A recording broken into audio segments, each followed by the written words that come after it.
Қайырлы күн достар, баршаларыңызға. Бүгін мынау Күлсары қаласының тұрғыны Тұрар есімді азаматтың бүгін жаңа жылы мен шын жүректен құттықтағым кеп тұр өзімнің атымнан. Мынау отбасыңмен, бала шағаңмен жаңа жылдан жаңа жылға төрт көздерің түгел боп жете бер дегім кеп тұр. Мынау өзінің бір жақсы көрген әні бар екен, сол әнді сіздің құрметіңізге қабыл алыңыз. Елге сапар деген. Ал кеттік.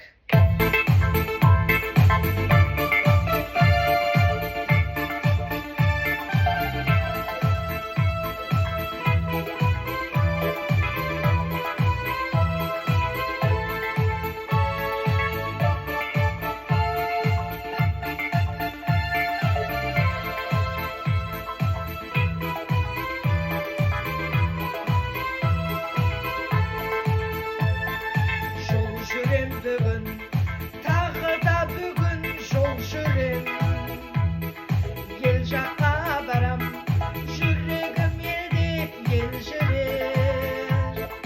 Ауылдың суы, ауылдың науа аңсатта, күйбең тірліктің дүрбек шулары шаршатта.